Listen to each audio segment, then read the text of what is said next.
Ladies and gentlemen, episode number 128 of Let's Go Racing with David Starr. Tyler Jones here with you. So glad to have you with us. Coming up on today's show, we are going to be joined by former lead announcer for NASCAR and IndyCar on ESPN, Marty Reid will join us. Coming up in just a matter of moments, we'll talk about his outstanding career and what he's up to now, and catch up with him coming up in just a matter of moments. Plus, we'll have our news and notes, a look at the top headlines going on around the sport as we head to the final race of the round of 12 of the NASCAR playoffs. We'll break that down coming up later on.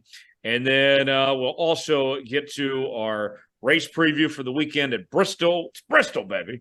We'll also answer your questions for our Ask David segment coming up at the end of the show. Join us as always. David Starr is here. David, always a pleasure anytime we get the chance to chat, my friend. Kansas Speedway, another win for 23-11. They have pretty much taken over that place. Tyler Reddick gets into victory lane for the first time at that track there with the 23-11 teams, 45 cars back. Goes from 7th to 1st on that final restart to deliver the win and lock up a spot in the next round. What a drive there by Tyler Reddick, get the job done, and a guy that was on the border. We didn't know if he would advance out of this round or not, and here he is living to see another day. Big-time win there for Tyler Reddick and company. Man, big time. 23-11, they got something figured out at the Kansas Speedway because if I remember right, guys, y'all correct me if I'm wrong, Bubba Wallace was in victory lane there the last time they ran there, which was last year, I believe. And then for Tyler Reddick to back that up was with an exciting win Sunday afternoon was amazing, And, yeah, Kurt Busch has won there before too. Yeah, absolutely. But man, they got something figured out. And even Bubba Wallace, before he had some issues, he was running strong. So 23-11, they got it figured out. But you look at Denny Hamlin. Denny was fast. Tire race. It was an excellent race, and it was interesting how it all played out. Thought really Kyle Larson was the guy to beat until about halfway through the race started fading there at the end. I don't remember where he ended up at, but man, what an exciting race it turned out to be. Dominic Olagon from the RacingExperts.com joins us as well. Dom, you and I were talking about before the show, and that drive, those final laps from Tyler Reddick there, that was, I would argue, the most impressive drive of his entire career to this point. What a job to pull off that win there in the closing laps. Oh, yeah. Had some great wins last year at RCR, Elkhart Lake, winning at Texas, even the win at COTA this year. But to charge like he did on that final restart and outduel past champions and literally catch Denny Hamlin asleep at the wheel to capture his second win, get that next round of the playoff berth clinched and ready to roll. Tyler Reddick and the 45 team, we said it a couple of weeks ago on the show, Tyler, if they can put a full race together, and that includes the driver, that includes the pit crew, that 45 team could be very, very dangerous. And we just saw how dangerous Tyler Reddick could be at Kansas. He led 2 laps, but they were the most important laps of the race. Dom, we head to Bristol, and we'll talk more about it later, but now it's put up or shut up time as 4 drivers are going to be eliminated this week. I can't imagine the nerves on some of these teams heading into this week, knowing that for some of them it's win or go home. Absolutely, especially looking at somebody like Michael McDowell, 40 points back of that cut line. We'll get more into the points here in a little bit. But the fact, Tyler, that you could have Martin Truex Jr. eliminated in the first round and the significance behind that, the format that we've had since 2017, where you have all these playoff points and the regular season champion, no regular season champion or number 1 seed for that matter has ever been eliminated in the round of 16. Truex is 7 points below that bubble at Bristol. Now, we've seen him run well there in the past, but the fact that we're even having this conversation, unprecedented NASCAR history, could be in the works. Could be indeed. Our guest this week is Marty Reid. You know him from his days with covering NASCAR and ESPN, as well as IndyCar and NHRA, off-road racing. I mean, he did it all, and also has a fascinating story with his work in the production side as well, covered motorsports that way. And we've had him on previously, but David was not here, so we're pleased to bring him back with David here. So David, before we officially bring Marty in, just kind of setting the scene here, I mean, when you talk about one of the trendsetters, one of the people that you tell the story of NASCAR about in motorsports, you can't really do it without talking about Marty Reid here. Man, no doubt about it. This wealth of knowledge, and man, Marty did so much. I mean, you talk about all forms, NHRA, IndyCar racing, off-road, USAC, midgets, all of it. But, from just the part I was involved in, the NASCAR Camping World Truck Series, I mean, Marty really exposed our sports to all the people. He did so much for NASCAR racing, with ESPN. When ESPN came in and was covering all forms of racing, and including the NASCAR Craftsman Truck Series, man, Marty was, I don't know, most households in America knew who Marty Reid was. His wealth of knowledge on NASCAR racing, and like you said, all forms of racing. He did a lot for the sport. Marty and his other colleagues, I felt like, back in that time, is really what our sport would just exploded, and I look at people like Marty Reid and what he did, and other colleagues that Marty worked with that really put our sport on the map, to made our sport number one, that a sport that it is today. You got to give Marty Reid a lot of credit, because it was him and the people he worked with. There was only 2 or 3, 4 others that worked with Marty, but amazing what ESPN and those guys did back then. So with that introduction, we welcome into the program Marty Reid to Let's Go Racing this week. Marty, appreciate you joining us. Thanks for being here this week, man. Well, thanks for the invitation, but I don't know, has my head gotten so big from all that wonderful words that you can't fit on the screen right now?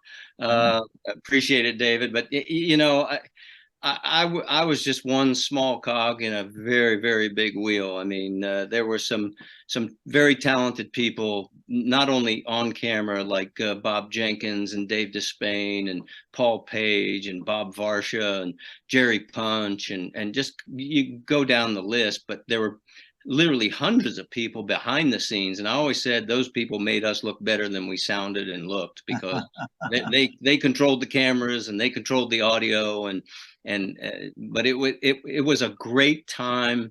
I wouldn't trade it for the world, even though I'm now 70 years old, and my time in the booth is long gone. But I wouldn't have traded for the world, because we were there, and in the early days we would experiment with things, and if it worked, we kept it, and if it didn't, we just sort of push it off to the side and move on. But it was a great time to be a part of this growing thing called ESPN. Well, I got to tell you, Marty, we want that head to still stay within that screen, but we just got to share with you and our listeners, whenever we did that first show with you about 14 months ago, that was one of the very few shows David has missed. David has the best attendance out of Tyler and myself. And when we told Marty was coming on and he'd missed the show, David was devastated. David was devastated. There we go. Say that 5 times really fast. But he did say, he goes, when we do get him back, please, I'll make sure I'm here, and I don't want to miss that. And I appreciate it. We're happy to have all 4 of us here on the panel. So David, since we've talked to Marty previously and you missed out, I'll let you go ahead and get this thing started for us. Direct where you want the conversation to go with Marty. Where do we want to begin here?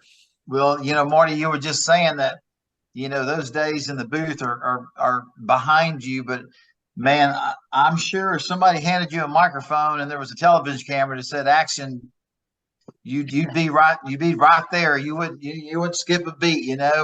One of the things, Marty, you had so much knowledge of our sport. And man, the viewers really enjoyed. I always enjoyed listening to you and to your coverage after the races. I would watch the races, when I got back home. But man, your knowledge of our sport was over the top. And I asked you, because I never knew, when did your love for racing begin? Were you a kid? Was a dad, uncle? How did you get involved in racing, and how did you gain all that knowledge? I mean, did you love the sport way before you became a commentator, or, and that side of you? Just kind of tell your story. How did Marty Reid end up at ESPN in a time that was really so important to the growth of American auto racing? You know what I mean? How did all that happen? Well, it is interesting, because my first exposure was through drag racing. We used to go down to York US 30 Dragway. I grew up in Harrisburg, Pennsylvania. And York US 30 was where Bruce Larson and the USA 1 was based.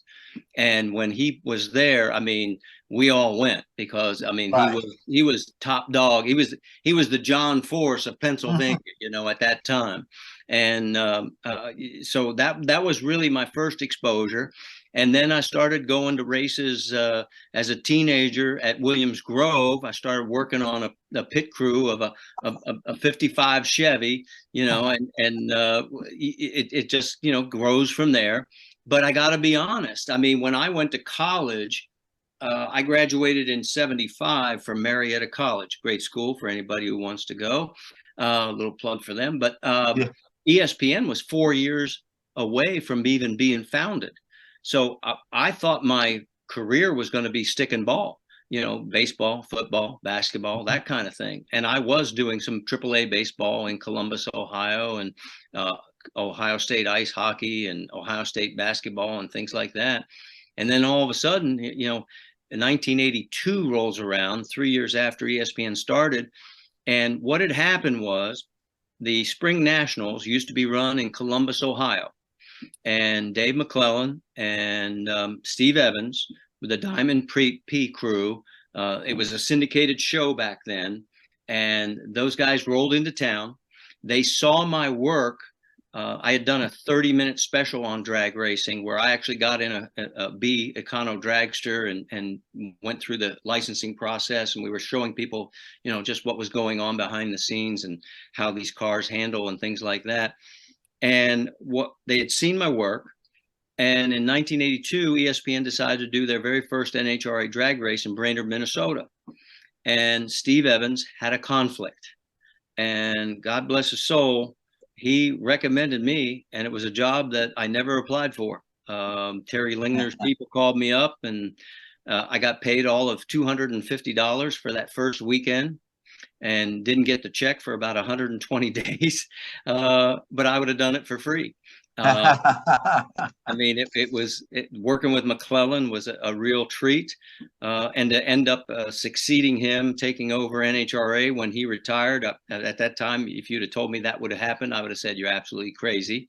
But, to me, McClellan was going to be in that chair for eternity, and no one will ever match his longevity in that seat. But that's how it all started, and from there it just kept growing and growing and growing. And you ask about the knowledge part. It's literally homework. You get on the phone, you get down in the pits. How many times did I pester you and your crew chief for information? You know, always looking for the story. You know, I've always said my job was a storyteller. It's a beginning, a middle, and an end. And we know it starts with a green flag and it ends with a checkered, but it's all those stories that unfold in between those two periods. And that's what we always wanted to do. The best part of was, you know, touch as many of those bases as possible. And Terry Lingner was the one that came up with the theory of let's go where the race is. You know, in other words, if the leader is checked out, well, we're not going to stay on the leader. We're going to go find the race. Where is the action? And it could be all the way back into 15th to 17th to 20th place. Right. But if that's where the action was, that's where the story was. And the only frustrating part for me was when I would get to the end of a broadcast and something would happen and we'd have to shift gears and go to another story, and I would reflect back and I'd go, oh, we never put a period on that story. and I always felt like that cheated the viewer at home because, you know, there's somebody out there who is really a fan of that team and that truck or that car. Right. And they wanted to know what happened. And when we fell down on that was when I was most disappointed. Well, man, you're the way you did it was just amazing. You did just a phenomenal job. I loved it when you were part of it, and unbelievable. I guess I have a question. You did so much in your career. You covered, like we said earlier, all forms of auto racing. Is there a particular story or race that that you're proud of? You know, you've done so much and accomplished so much.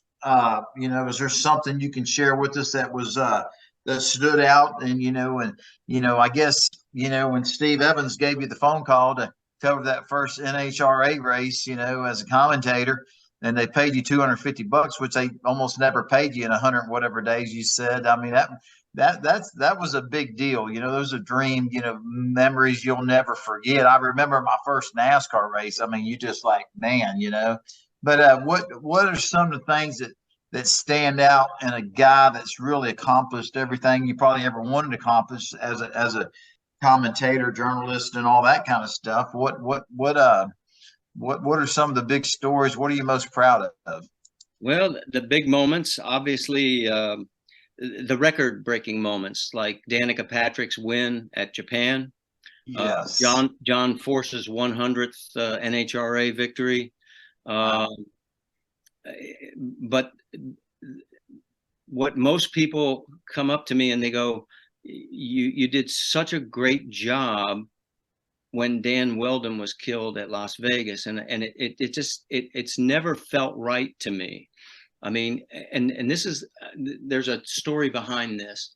I always told our producer, I go, whenever I made my first little blip on the air, mistake or stumbled, or I'd get on the talk back and I go, well, you're stuck with me for another week, because I always said if I ever had a perfect show, I'd retire, because there's only one way to go, and that would be down.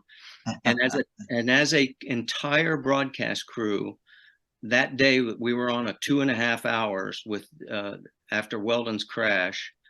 Nobody made an error, and not the pit reporters, not us in the booth, not the truck.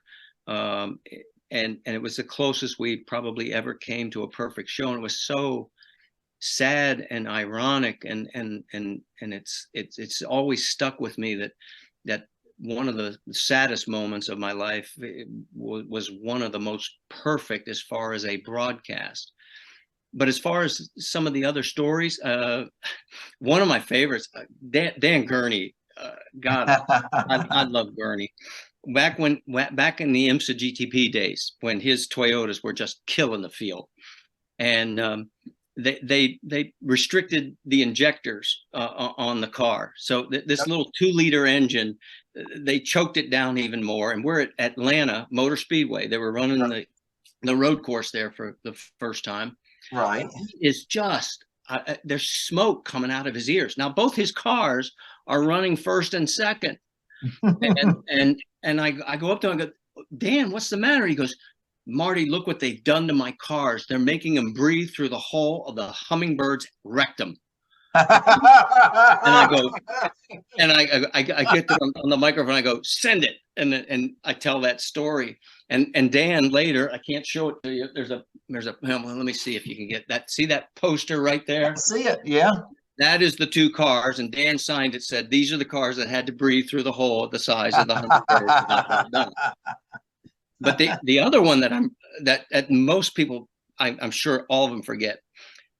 We were at Portland International Raceway, and Juan Manuel Fangio is supposed to win the championship, and he's out in front, and PJ Jones in his first year is in second place, and they decide to do pit stops. So they bring Fangio in first, and they get him out, and then all of a sudden they bring PJ in the next lap, and the pit crew does an excellent job, and they actually get him out in front of Juan.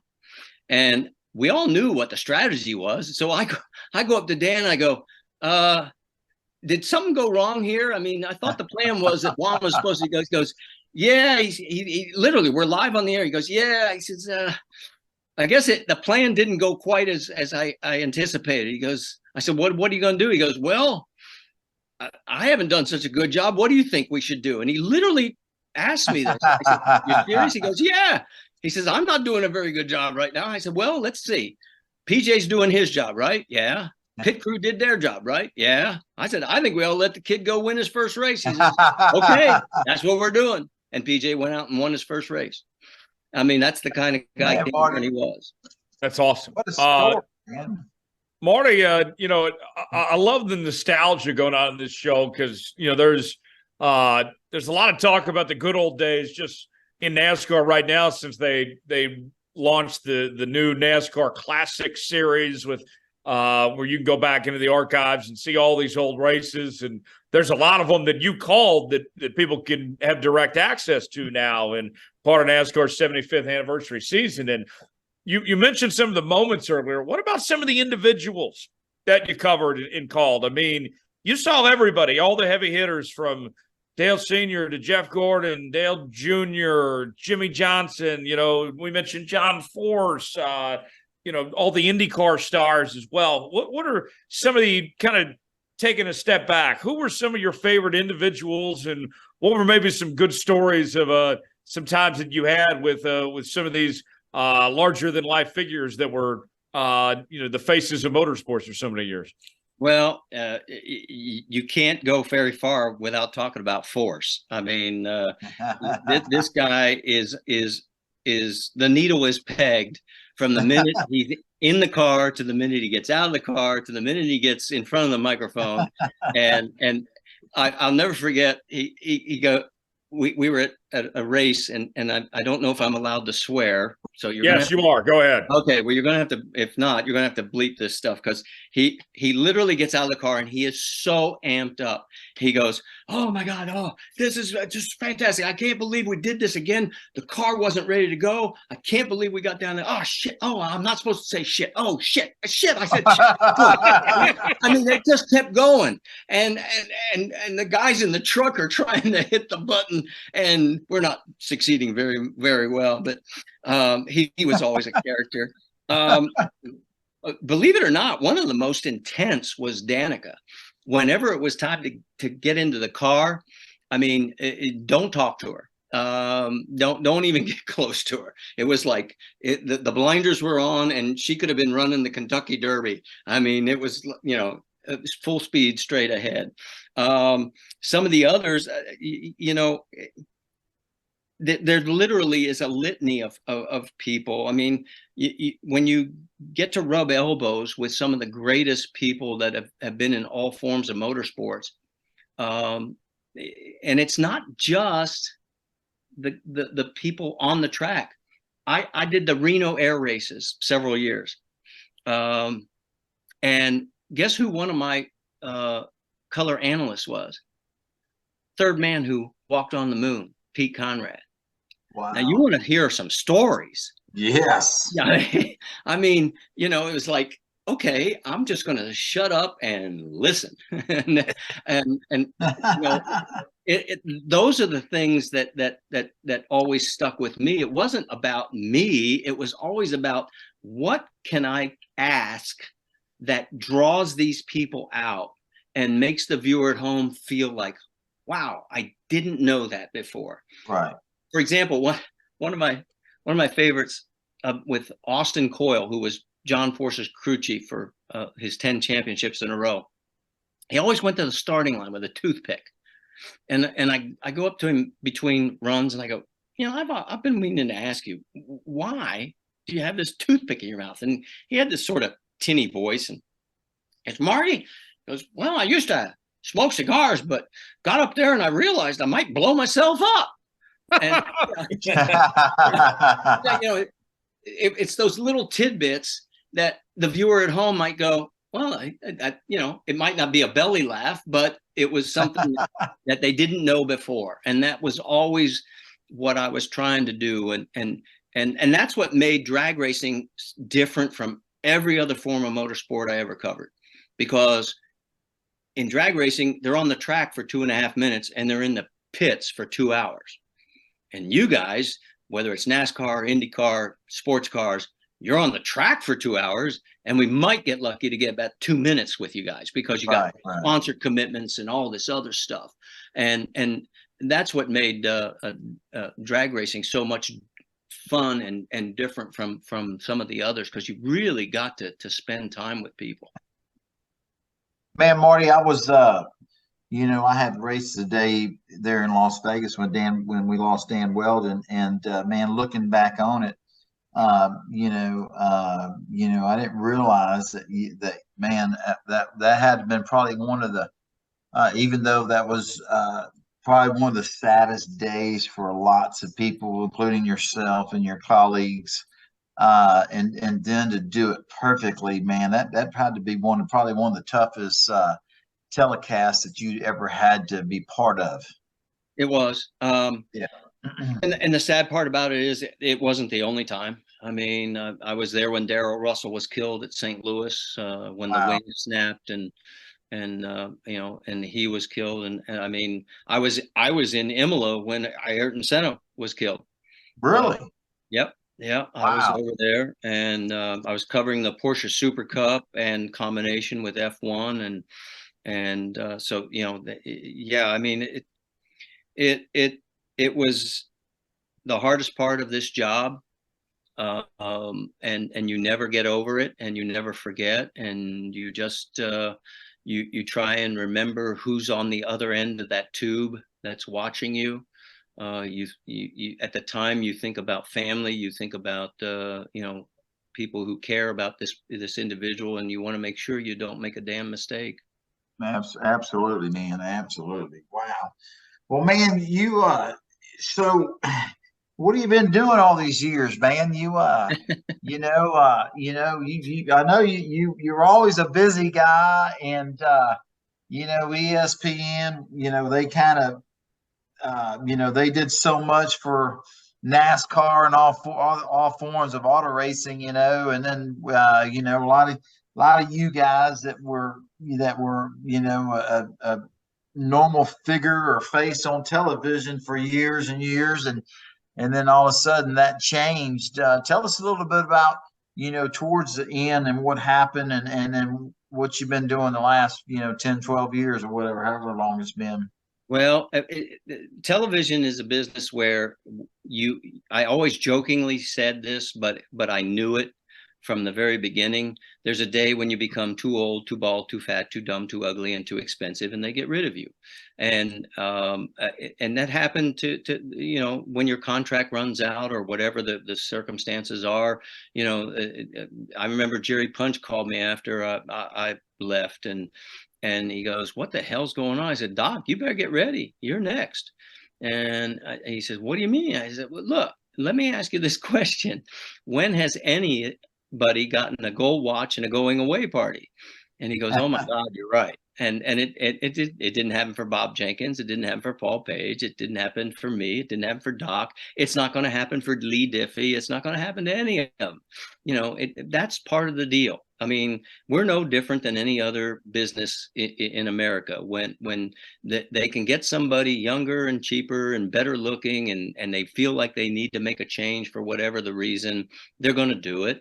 And because everybody that comes in at a higher level has to justify their position, and that's okay. That's part of the deal. Right. I mean, I had 31 wonderful years. I mean, I have nothing to complain about. I lived what I set out to do. I wanted to be in broadcasting from the time I was 15. I did not know at that time that it would be motorsports. Like I said, right. I thought it'd be stick and ball. Right. But it turned out to be motor racing, and man, I've never looked backwards. I'm still going forward, and as far as what I'm doing now is, excuse me, believe it or not, I tried retirement. And as I told the guys earlier before you got here, it's highly overrated. But I didn't want to start another company because I didn't want to work 40, 50, 60 hours a week. And so my wife and I, the last 3-4 years, we had a motorhome, and we were driving to the races because to me, the job was the travel. I got to the point where I just hated flying. In fact, in 10 years since I came off air, I've been on an airplane 7 times. Wow. That's how much I hate flying. I'd rather drive. So anyway, we had our own motorhome. So we were driving race to race and having a good time and seeing friends and doing sightseeing and all that stuff.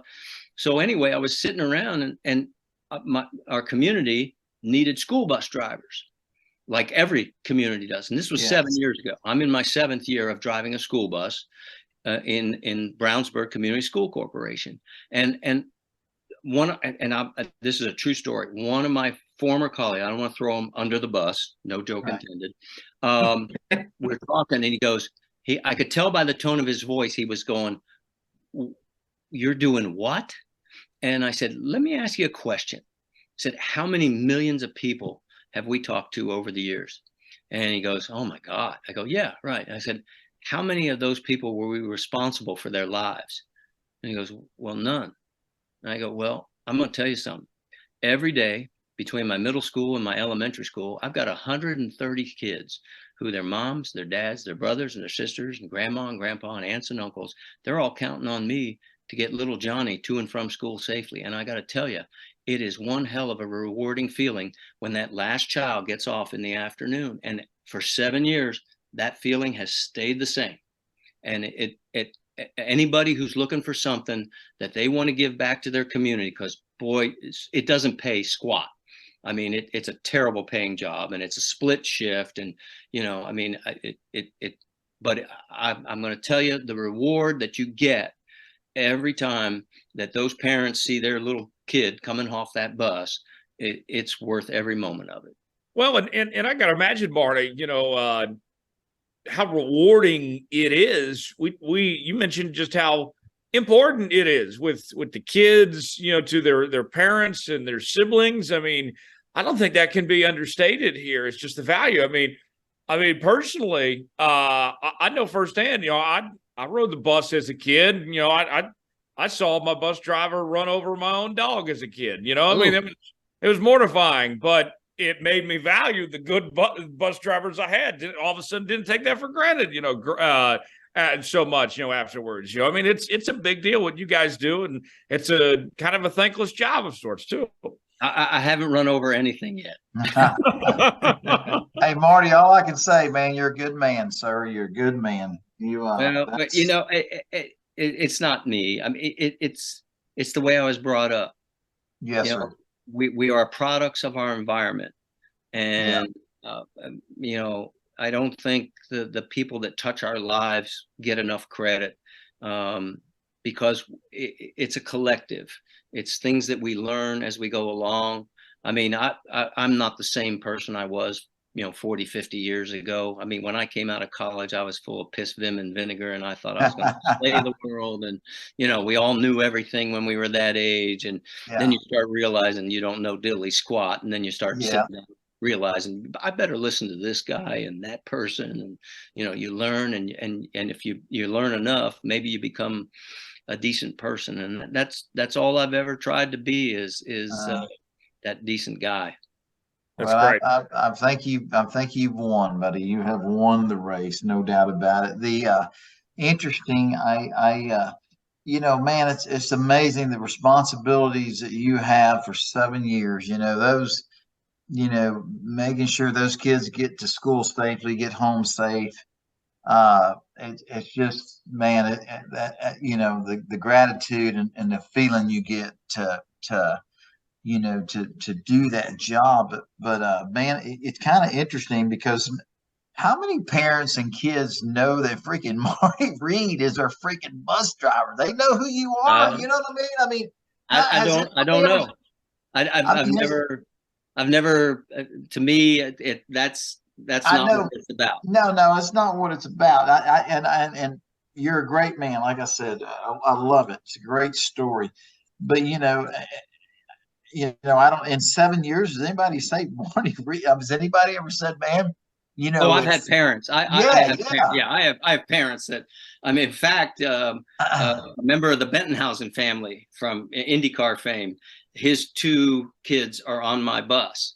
So, I mean, he knows who I am, and we've had some wonderful conversations about racing, and we trade stories. But I mean, there are others that have Googled my name, and they see what's happening. But again, I mean, I can't stress it enough. If there's somebody out there in your viewership that is looking for some way to give back, I mean, look into this. I mean, there's times when the kids are real noisy and you got to calm them down. And, you're going to have a kid that's going to act up, and you got to, have some discipline involved, but 95% of the time it's a hoot. I mean, and some of them are so sweet. I mean, the cards they give you, and that, you know, the things you're the best bus driver ever, and they're just learning how to print, and the letters are backwards sometimes, and I save a lot of those things just for the fun of it. That's great. That's Marty.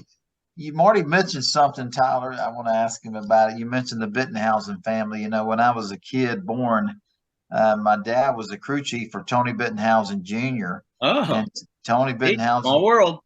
Small world, man. Tony Bittenhausen Jr. had come to Houston, Texas. A guy named Gordon Van Lew that owned Vita Fresh Orange Juice brought him down there to race Indy cars, but not Indy cars, to start his stock car career. My dad was his crew chief, along with another guy named Ronnie Chumley. But Gordon Van Lew that owned Vita Fresh Orange Juice have Indy cars that ran in the Indianapolis 500, you know, and obviously you know how strong the Bittenhausen name is around the Indy cars and the Indy 500. But what a small world at times, you know, so unbelievable. Gets smaller every day. Absolutely. Wow. Let me ask you one more thing, Marty, and then we can move on to our news and notes segment for this week. You know, as a broadcaster, this is a broadcast nerd question here for you. We mentioned some of the stuff you've covered, from the Indianapolis 500, you know, the NASCAR championship race at Homestead and all these things here. How do you make every race feel important? Because obviously there's a difference between the NASCAR Super Truck Jiffy Lube 200 compared to the Indianapolis 500. How do you make every race, every event you do, how did you do that over the years, seem like a big deal to the viewer at home? Let me ask you this. Is tomorrow more important than today? Yes. Whatever you do tomorrow, is it more important than you do today? Yes. There's your answer. That's the way I went into every broadcast. That race is more important than anything I've done prior. Now, tomorrow's race or the next week will be more important than this one. But that was my focus. In other words, everything from the time I knew what my assignment was for you know, that week or the month or whatever, that's where everything was focused on that particular week. And then once those stories were developed and those stories were told and we put those away, now we shift gears and we go to the next one. And if the history becomes part of the story, well, then you pull that history in to make it better. But tomorrow is more important than today when it comes to broadcasting. Wow. It's like when I worked at the NBC affiliate in Albuquerque, New Mexico, full-time for a couple of years. I remember our news director, she asked us one time, we're mapping out the coverage for the day, the 5, the 6, 6:30, and the 10 o'clock newscast. And she asks us all, what is the most important newscast? And people, oh, the 10, that's the most ratings. Or, oh, the 6 o'clock, that's where the mothers are tuning. And she goes, no. The next broadcast is the most important. Wow. Right. And as long as you can get that focus, you tune everything else out. I mean, you know, it really becomes again like putting blinders on. And this race is my race. It's my responsibility to make it as informative and as entertaining as possible. And if I succeed, great. And if I fail, well, then I better do something to correct it for next week. That's great. Tyler, we got time for one more question to Marty. Yeah. Before we move on, go ahead. Okay. Hey, Marty, man, you've seen so much, all your broadcasts, all these years. Do you still tune in to the Indianapolis 500, the Daytona 500, watch John Force? I mean, are you still a fan of the sport? You know what I mean? How does that, I guess that's a question for you. Yeah, no, it's fair. Yeah, I'm still a fan. I mean, I went over to Indianapolis Raceway Park when the U.S. Nationals were here. I got to catch up with Snake and Ron Capps and with the car that they put together in honor of Prudhomme's 50th year there. And yeah, I mean, I still watch on TV. I watch. I'm a better viewer on television. I never was good sitting in the stands because when you're the storyteller and you have all this information in front of you with, you know, screens that show you who's running in what position and what their last lap time was and when was their last pit stop, and then all of a sudden you're sitting in the stands and you're wondering, whoa, give me some information, you know. So I'm not a good spectator in the stands, but yeah, I still watch the shows, and I still, you know, I look at the broadcasts, and I know some of the people still that are producing some of these shows or being involved, and it's fun, you know, watching them go through some of the hoops that we used to go through. You know, the fun part is when I know just how close they were to having a major catastrophe, but you guys at home didn't know. Because we had that happen a lot. That's awesome. But yeah, man. I'm still a fan. Still a fan. That's wonderful. That's great. Well, Marty's going to stick around with us. We're going to get to our news and notes. Then we got some questions that viewers have sent in for David and Marty that we'll get to coming up at the end of the show. But let's begin with a look at our news and notes, the latest headlines in the world of motorsports. Dominic takes us from here. So on Tuesday, September 12th, NASCAR releases its penalty report for the week. And in that penalty report, it revealed that they have reinstated driver Noah Gragson. Gragson was indefinitely suspended from NASCAR in early August after the liking of a social media post with the surrounding death of George Floyd. And after that had resurfaced, Noah Gragson was yanked from the ride, ultimately resigned from his position at Legacy Motor Club, but he is reinstated with NASCAR. There's no word on his current plans at the time of this show, but Tyler ran 21 races this year, ran for Rookie of the Year. Got to imagine Gregson's going to land on his feet somewhere in 2024. Yeah, this season wasn't going the way he wanted to, but, I mean, he's a talented driver. He made a mistake. He's human. Moves on from here. Hopefully he rebounds from it and gets on the right path of some sorts. We've seen guys that when they get a second chance like Kyle Larson just flourish and take off. And David, I wish nothing but the best for Noah Gragson as he moves on from this next chapter, and hopefully things move forward from here. Great race car driver. You look at all the races he won on the Xfinity side, deserved the opportunity to race in Cup. And hey, young kid with lots of talent, made a mistake, and he'll land on his feet. You'll see him back in a good competitive racing team. You'll see him winning races again. Be interesting to see if he comes back to the Xfinity Series and races with us and kind of starts that process over again. I think he'll probably be involved in the silly season for next year's. There's opportunities, but I think the future's big for Noah Gragson. And hey, man, everybody deserves a second chance. He's a young kid, has a lot of talent, and he made a mistake, and I think he'll come back even better race car driver and a better person. Marty, we've seen some of these redemption stories in the past. Hopefully, better days are ahead here for Noah Gragson. He learns from this and goes from here. Well, what I like is the fact that everybody will make mistakes, and if we're going to judge, let's not be judged. Everybody deserves a second chance. Now, you screw up a second time, well, then you probably deserve everything that's going to come down on you, because it's not rocket science. You get this avalanche of criticism and critique, and if you don't learn from it, well, and then you're doomed to repeat it, and then you're going to blow up your whole career. So it'll be interesting to see how he handles things down the road. I wish nothing but the best. Yeah, certainly. So on that, Dollar, what else we got going on?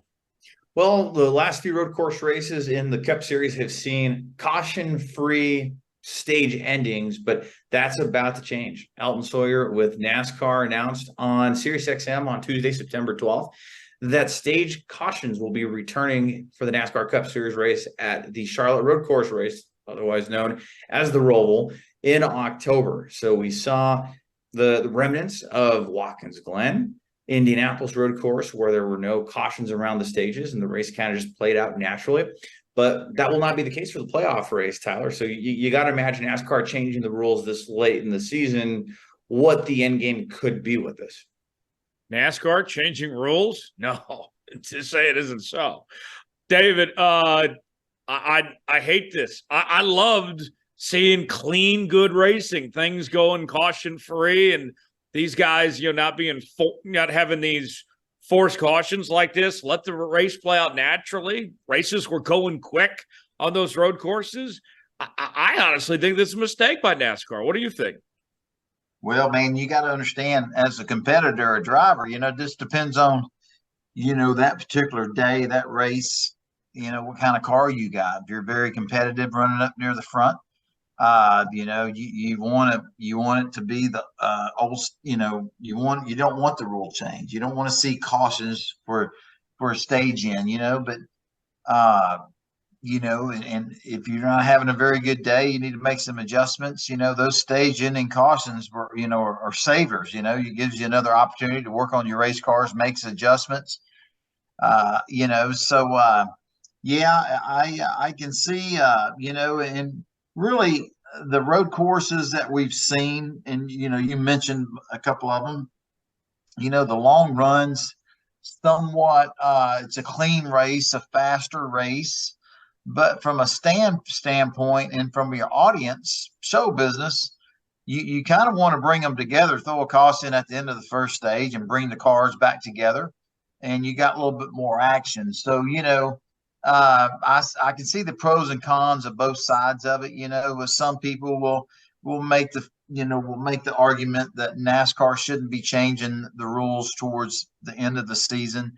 But, I think NASCAR really, they're always looking to make sure, that they're making these changes for the betterment of the sport. Your viewers, it's a tough one. It's a tough one, but I somewhat agree with them, and I'm okay with it. Marty, what do you think about this decision here by NASCAR to put the You're asking the wrong guy about stage racing, because first off, the reason the cautions are tossed is for television. They got to get their dollars. They got to get their sponsors in. If you go back and you check on the old NASCAR Now programs years before, I proposed a concept with and Jeff Burton was the guest of the day, and he told me I was absolutely insane. But my concept was, let's take a 200-lap race and divide it into 4 50-lap segments. And then you give 25% of the points based on where you're running at that time when lap 50, 100, 150, and 200 come up. The winner gets a bonus, 10, 20 extra points. You do not stop the race. You let the race go. And now you wouldn't have people taking the old NASCAR nap or going out to mow the yard. So after watching the start and then coming back to watch the end of the race. And as I said, Jeff, literally, if you go dig up the video, he said that's the most insane thing he's ever heard. And yet now he's a big advocate of stage racing.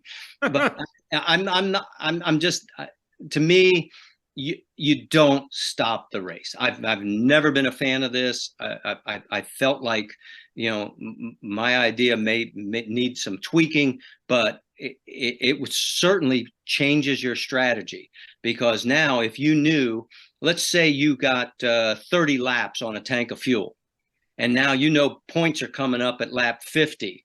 When do you pit? It's going to change everybody's strategy. You would bring so much back into the race if we didn't stop it. Instead of just racing to this caution flag and then everybody pits and then we start up again. I mean, if we're going to do that, let's just go back to good old sprint car racing and do heat races, and I know there's going to be some fans that are going to disagree with me, but I am not a fan of stage racing. I totally get where you're coming from, Marty. It's frustrating to go this route, but as you mentioned for TV, it's basically like a TV timeout essentially, right. And we see in other sports. So yeah, for sure. Dominic, one driver change that we anticipated, but we needed to see what would happen with Denny Hamlin first for this domino to officially fall. Maybe the worst kept secret, or one of the worst kept secrets of the last month or so, but Hunter Nemecheck announced on his YouTube page late last week that he will be, in fact, returning to the NASCAR Cup Series and taking over the number 42 car at Legacy Motor Club as the team transitions over to Toyota Racing Development. John Hunter Nemecheck has taken the leap of faith back to the Cup Series. He ran Cup Series full-time last in 2020 with Front Row Motorsports. Since then, ran in trucks, ran currently with the NASCAR Xfinity Series with Joe Gibbs Racing, and is the probably odds-on favorite to win the championship, but certainly a redemption story of sorts to see John Hunter Nemecheck return to the Cup Series. And Tyler, I got to say, it looks like a lot better deal this time around. Front Row Motorsports still building in 2019 and 2020, and we're seeing Legacy Motor Club 2 build, but when you have that relationship with Toyota and moving up to the Cup Series, it feels a little different this time around.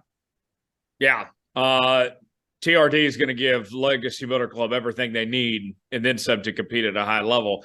John Hunter Nemecheck has been terrific this year in the Xfinity Series. I think he'll do well.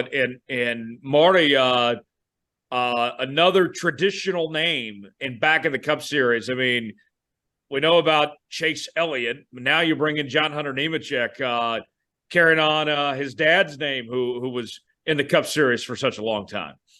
Yeah, and you just reminded me that makes me old because I covered Joe. so I'm happy for the guy. I mean, I love the legacies that keep passing down. It's great for the sport, and I think it helps the fan base.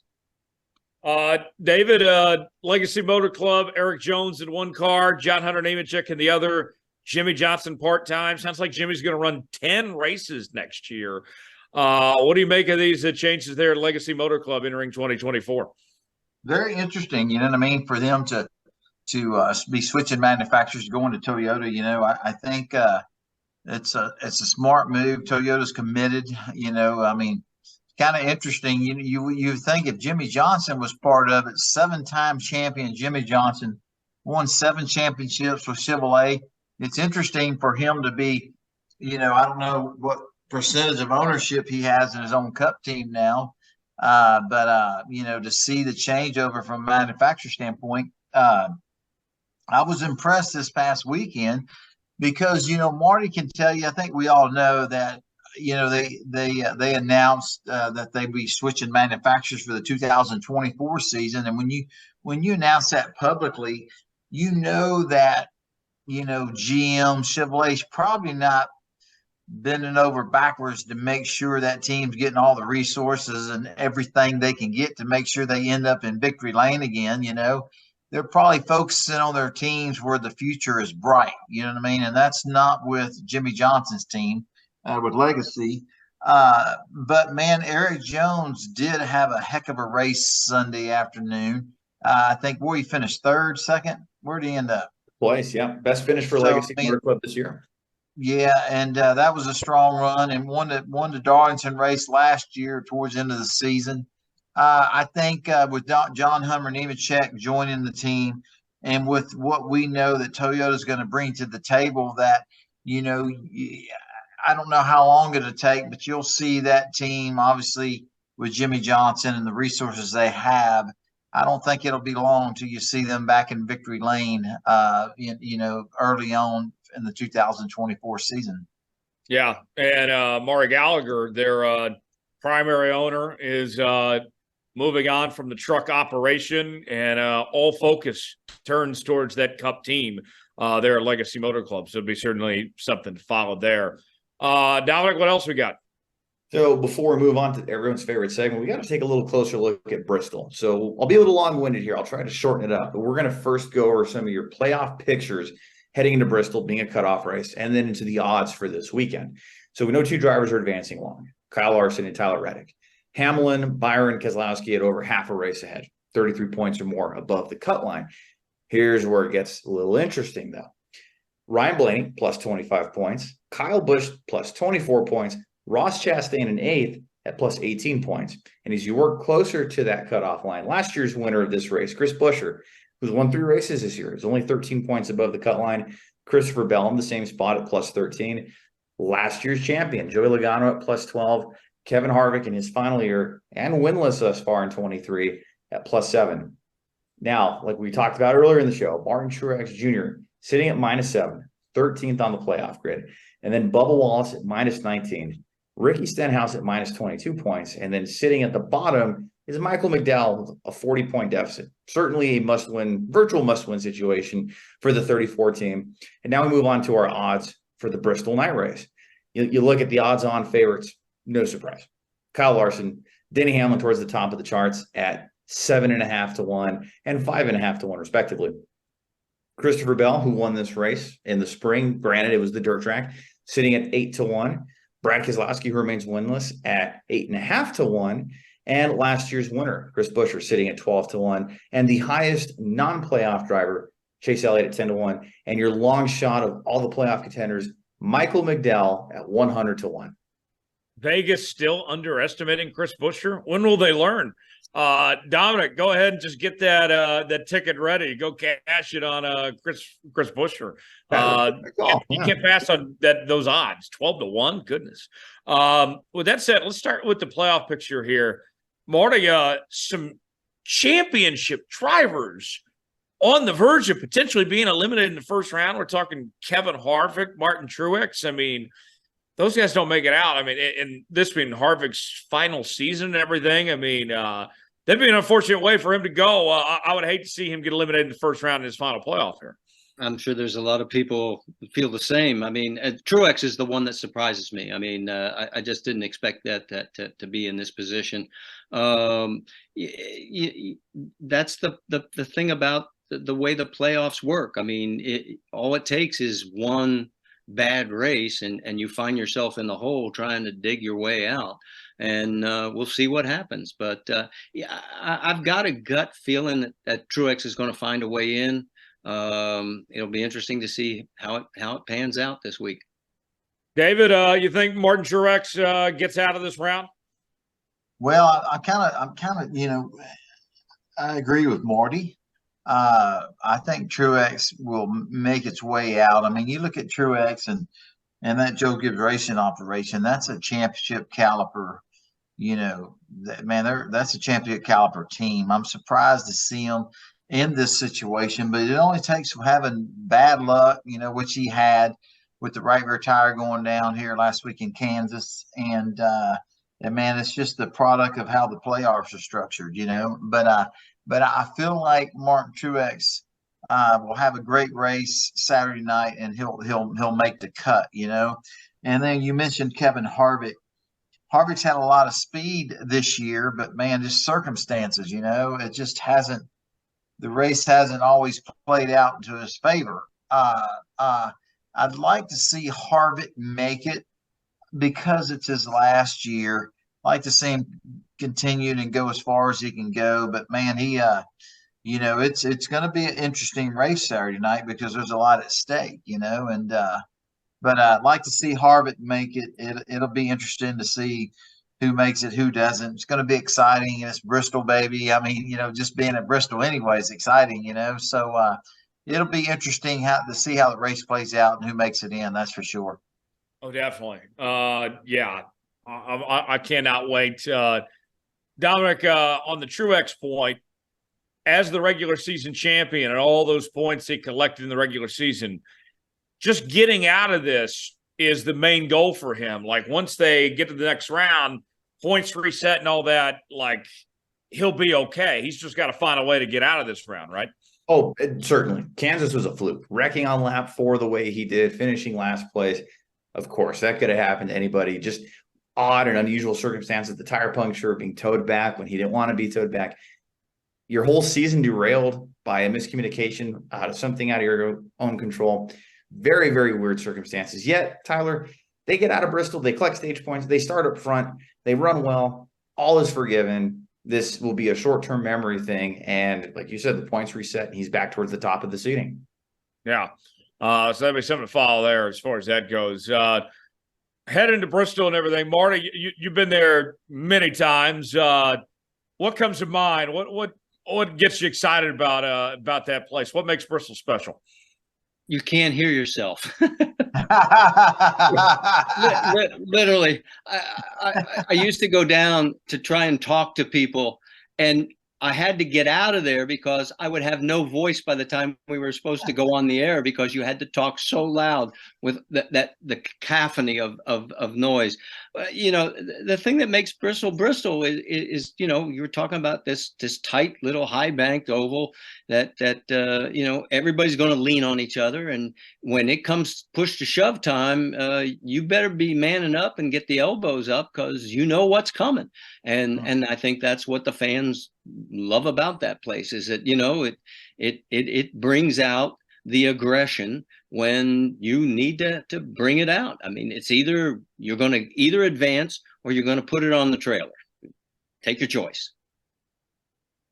Yeah. And David, you were a part of the intensity of a playoff cup race, leading a lap at Bristol in 2011. You recall that experience, what that was like?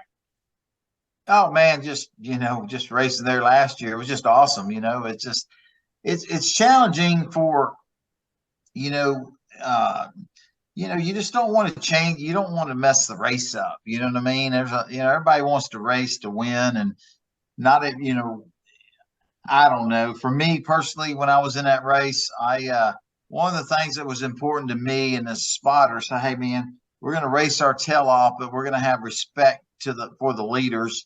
And we just don't want to, you know, what you don't want to do is screw up and take one of the guys out that's trying to advance, or mess somebody's race up. You know what I mean? So my goal was to race my tail off, but, you know, respectfully to the people that earned the right to be running for a championship. You know what I mean? So it was always a little bit of a challenge when you're racing those playoff races because of that. You know what I mean? But you know, it was awesome. I loved it. Bristol's fun, man, because like Marty says, man, you got to man up at times. You know it's coming, and got to get those elbows up and try to be ready for it. And sometimes, man, if you can't get can't make the pass on the guy, you get frustrated, and you might have to use the bumper a little bit, get physical. But man, it's you know, it's on the bottom, it's in the middle, it's up on the wall. It's just, God, it's exciting. You know what I mean? I can't believe that I won't be there racing Friday night, but I will be next year. You know what I mean? I'm not going to miss the race this year. And it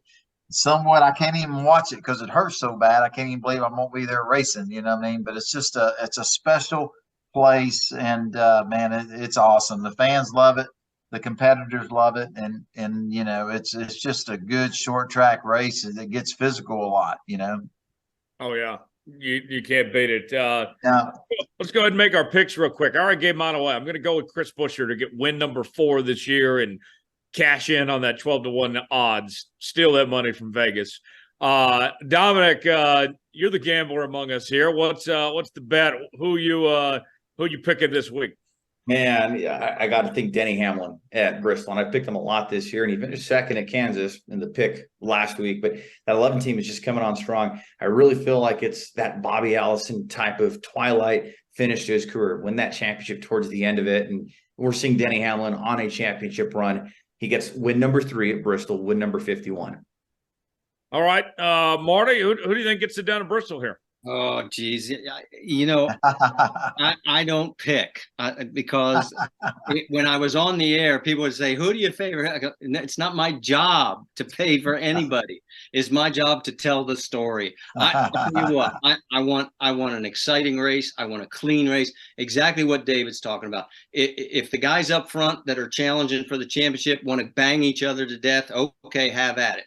But everybody else stay the hell out of the way. Let the contenders go for it, and let's see where the dominoes fall, and may the best man win. All right, David, how about you? Man, I agree with Marty, but I'll go ahead and just pick Kevin Harvick. You know, it's his last race there. You know, I remember, was it last year or 2 years ago? Kevin and Chase got into it. Chase hit Harvick. He was leading. I don't even remember, but a little bit of drama there. But, you know, Harvick's last time at Bristol, like to see, you know, don't know if it's going to happen, but I'm going to go with Kevin Harvick. There you have it. That's our picks for this week. Up next, our Ask David segment. We asked you to submit questions to us on Facebook and Twitter at Starr Podcast. Also by email, davidstarrpodcast@gmail.com is where you can send your questions to us each and every week. And the first question in the inbox this week, it comes from Carol. Carol wants to know, Marty, what is your best Dale Sr. story? Jeez.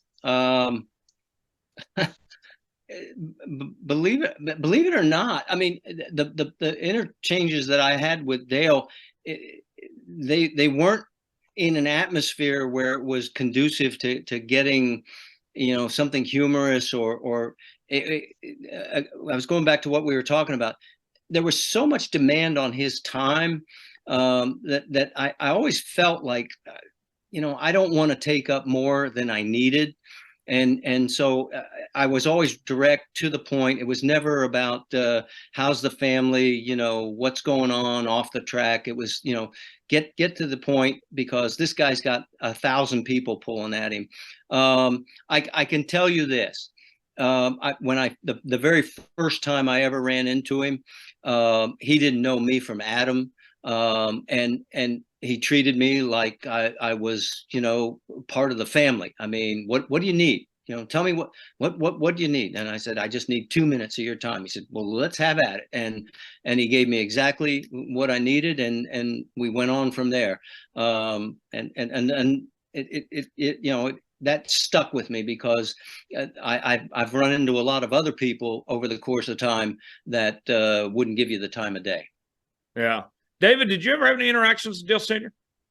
I never did. Right when early years, 96, and I was messing a little bit in the Busch series then with Donnie Allison. Donnie and Dale Earnhardt Sr. were great friends. You know what I mean? And I remember, Dale Sr. coming over and visiting with Donnie, and I stood back in awe, you know what I mean? And it was amazing. But me personally, I never did. I never had any actions with Dale Sr. I remember, I don't remember what year it was, maybe 2000, 2001, when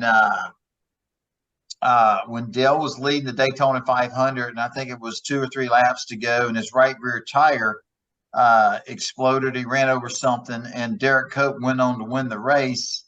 It was kind of cool, because when Senior got to the garage and pulled into the garage, I was already in the garage, with my camera. I was taking pictures. I still have them in a photo album today. But that was, but I didn't know Dale Earnhardt Sr. I was in his present, and I thought that was kind of cool to be near him, but I didn't know him at all. But the only time I really had to hear him speak was when he was speaking to Donnie Allison at times, and that happened 2 or 3 times back then. But man, he was obviously just a big name superstar in our sport, and had a big presence about him, and it was kind of cool what little I was around him early years, of NASCAR. Dominic, obviously you and I weren't around covering the sport when Dale Sr. was around, but if you would have had an interaction with him, what would have been one thing you wanted to ask Dale Sr.? Now, that's a very biased question, right, for me. I don't know if I'm the right person to ask, because having the opportunity to work with Jeff Bodine on his book, I'd want to ask him more about their rivalry and just going toe to toe and being friends until they weren't friends, and how that progressed through the 90s. And that would have been really cool to find out more from his perspective. And of course, I know Jeff's, but it'd be really cool to hear what Dale had to say about that kind of stuff. How about you? Yeah, I want to ask you about just how an expert he was in marketing. Pick his brain, from just the brand that he built, and he and Jeff Gordon together, what they did to build up what the image of NASCAR is today, through those two. I'd be very curious, just pick his brain on that and that side of things, because he was certainly ahead of his time on that. But next question in the inbox for Marty. This one, it comes from Mary, and Mary wants to know, Marty, who were some of your favorite broadcast partners you worked with over the years? Oh, geez. You're going to get me in trouble, Mary. I mean, I've worked with so many. Okay, well, let's go with NASCAR first. Obviously, when you get a chance to work with Benny Parsons, it's just a treat from start to finish. I've always told everybody there's two things you learn from Benny. That it ain't music unless it's got a banjo or fiddle, and you never went hungry in the garage area. So in drag racing, number one with a two-man booth, Mike Dunn. This guy won 22 national events in NHRA, both Top Fuel and Funny Car. But not only could he drive these monsters, he could build one from the ground up. And when you have an analyst that can do all of that, I mean, it makes your job so much easier. And he was absolutely fascinating. Scott Goodyear is a great friend of mine. He has got a great sense of humor, but every time he gets into the booth, it was like he put the helmet back on. And I mean, he was laser focused on the race, and very rarely could we get his sense of humor to come out until we got Eddie Cheever in the booth with him. And Cheever and him would just go, at each other every now and then. So that helped that whole process. But honest to goodness, I mean, I've worked with so many, Larry Rice, oh golly, guys, Larry Newber. I mean, it just, the list would go on and on and on. But yeah, I've been very fortunate to work with some of the finest people that ever put on a microphone. Marty, you mentioned Scott Goodyear and Eddie Cheever. Those years that IndyCar, when you guys were covering it on ESPN and ABC with those guys, and Rusty was there with you for a bit. I mean, the broadcast you guys put on was just as good as we've ever seen, I think, in the history of the IndyCar series. I mean, it was and ESPN was invested back then with IndyCar being, at the time, the only property in motorsports I think they had there for a bit. I mean, that was a big deal. You guys did a great job, and the chemistry was very evident there. Well, thank you. I mean, but the thing you always learn in this business, no matter what you do, there's going to be somebody that doesn't like it. So what you tell yourself is, do the best you can, be honest and truthful, be true to the sport, be faithful to the people that you're working with, and do the best job you can to put a period on all those stories that we talked about earlier. Yeah. Well, you mentioned somebody not liking it. Didn't Rusty ruffle some feathers with that Iowa IndyCar race? Something about comparing IndyCar to the Busch Series or something then? Oh, Rusty had a few deals that in fact, his one and only Indy 500 is the 2006, and it's the year that Sam Hornish is going to pass Marco Andretti. It's the only time it's ever happened, coming out of turn 4, wins the drag race to the finish line. And the analyst is supposed to stay quiet from that point on. It's the play-by-play call. And you can hear me on the broadcast say, it's a drag race to the finish. Who's going to win it? And you hear Rusty shout out, Hornish wins! Hornish wins! And the producer was about ready to shoot him. but he was just excited. I mean, he was, it was a Penske car, and obviously he has a relationship with Roger, and the emotion of the moment, which to me was okay. But it was one of those moments where the producer was not totally thrilled. Rusty's had a pretty good broadcaster too. I think he did that Dover race this year and did a great job on Fox with Clint and Mike. David, just as a consumer, I know when you're watching, who are some of your favorite broadcasters just to enjoy listening to whenever you get a chance to watch on TV? Oh man, Phil Parsons did a great job in the Truck Series. He still does. Marty Reid was just was phenomenal. I mean, it's just amazing. It's interesting the how many different commentators have been over the years. I enjoyed Jeff Gordon's knowledge of the sport after he retired. It was good to get behind the scenes and for him to explain different things. I really appreciated. I think Tony Stewart's done a phenomenal job, when he's in the booth. But from a driver standpoint, you like to hear them cover the race, and then sometimes when they're covering the race, they ask them, what are these guys thinking? Why this? Why that? It's a different perspective for me as a driver to watch it and to hear some of these guys that have won championships and won races to give their insight. You know what I mean? As you listen, you can learn a little bit from it. So, but man, I kind of like it here lately when some of the former drivers get in the booth and share their knowledge.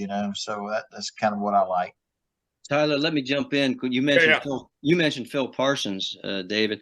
I remember when he first worked with me and the Truck Series, he had this uncanny knack. I mean, he was picking out things that were going to happen before they happened.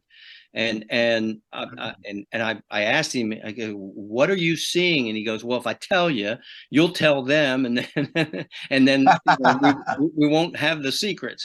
But I mean, there were about 4 or 5 times in that first year where, I mean, I thought he had a crystal ball. And I mean, he would say something, and sure as shooting, within 2 or 3 laps, boom, it was happening.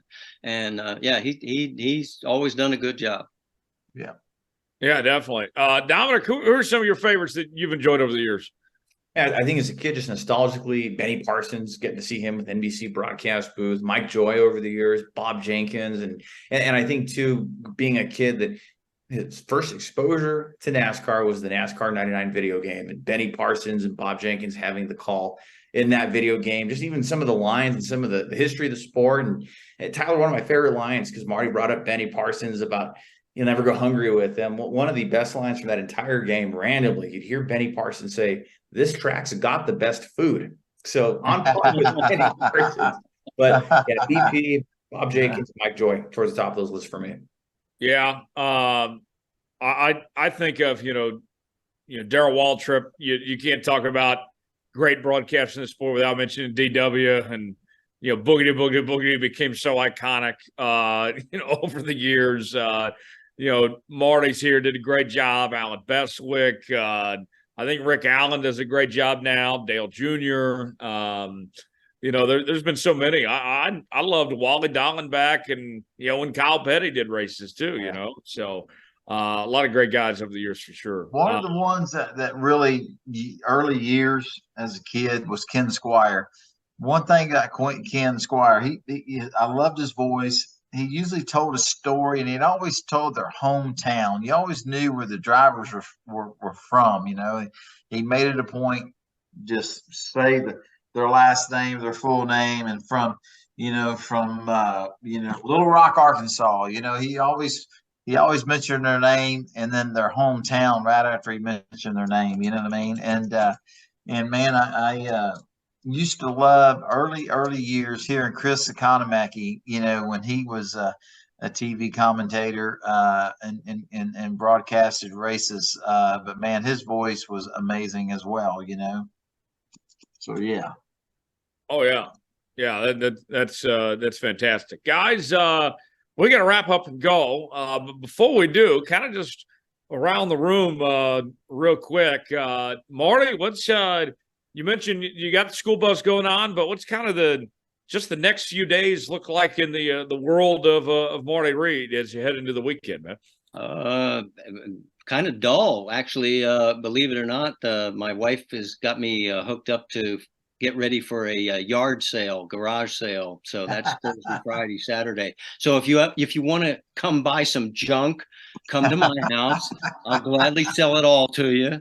I asked her, I said, look, if I gave you $300 for all this crap, could we just throw it all out? I mean, it's one of those, but that's my future now at age 70, guys. I hate to disappoint you. Hey, Marty, how's that go? I think, happy wife, happy life. Happy life. Yeah. Hey, two most important words in a marriage. Yes, dear. Yeah, absolutely. Yes. Dominic, as Mr. Nostalgia, you might be trying to find your way to Marty's yard sale here. Hey, there you go. Maybe. Well, maybe about a 1,500-mile drive, or maybe about a 4-hour flight from New Mexico. So maybe a little far for we've this got one. such great items for sale. Well, if you're going to twist my arm, maybe I need to get. What's going on with you, Dom? Yeah, I'll be home this weekend. Looking forward to spending some time with the family, and then next weekend, looking forward to seeing all of you guys at Texas Motor Speedway to go out and cover that, and taking the family. So it's going to be a fun time this weekend and next weekend. Yeah, I am. I'm off to my hometown of Tulsa this weekend to see the family, but also going to meet up with the comedian John Christ. He's a big NASCAR fan. Good friend of Corey LaJoy, and I get a chance to catch up with him, and I'm sure we'll talk some racing and stuff, see what's going on with him. So that's what I got going on. David, you're off this week, I believe, but then we got your favorite racetrack, Texas, next week.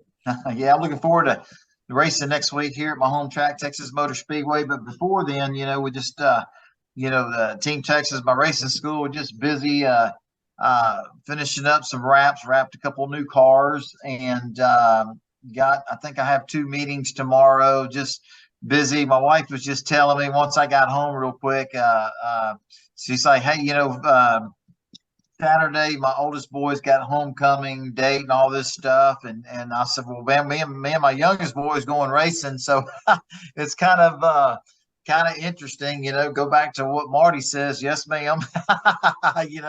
Where do I need to be? And, but it's a busy week, finalizing some sponsorship stuff for the Texas race next week. And man, just busy, lots going on. And man, I'm excited about Bristol under the lights Friday night for the Xfinity race. And then to back that up Saturday night with so much at stake, at Bristol, you never know what's going to happen, so I'm excited about maybe Saturday night. I won't be able to watch the race live, but I'll DVR it, tape it. And when maybe it's a late Saturday night, but when I get back from the racetrack with my youngest boy, or sometime Sunday, get to watch the race. It'll be exciting. So just like you guys, just lots going on, and it'll be enjoyable. But I'm looking forward to seeing you guys next week here at the Texas Motor Speedway. Yeah, certainly going to be a lot of fun. Marty, we appreciate you joining us and taking time out of your evening to be here, man. You're welcome back anytime. Plenty of great stories shared over this last hour. Thanks for being here with us, man. Thanks for the invitation. Yeah. I enjoyed it, guys.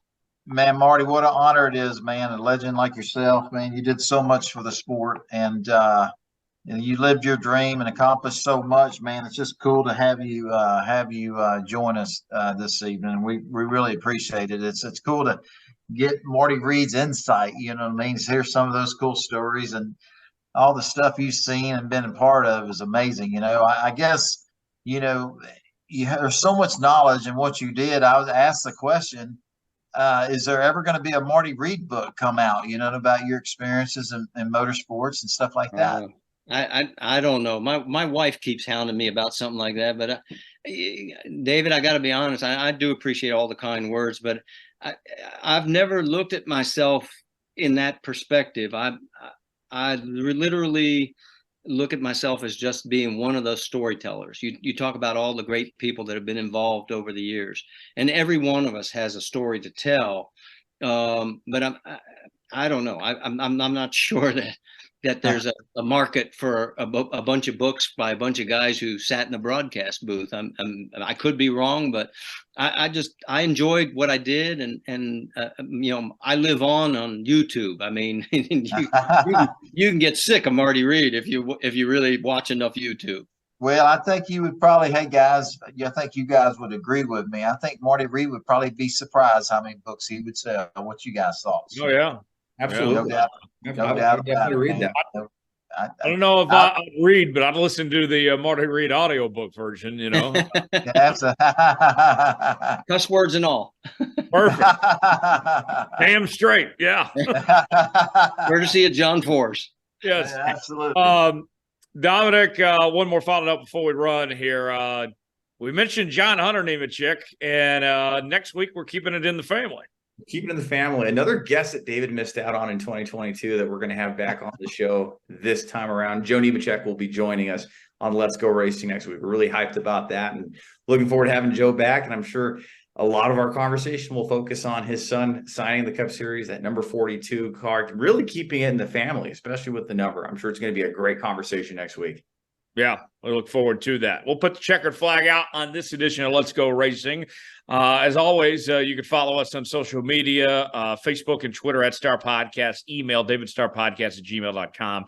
Subscribe to the show on Apple, Spotify, Google Podcasts, and YouTube. Leave us a 5-star review or don't leave us one at all. Hit that like button. Helps out the algorithm to get this show out to as many people as we can. We certainly would appreciate that. And we thank you for joining us here on Let's Go Racing this week. For Marty Reid, David Starr, Dominic Aragon, I'm Tyler Jones. Thanks so long. It's been another edition of Let's Go Racing. We'll see you next week.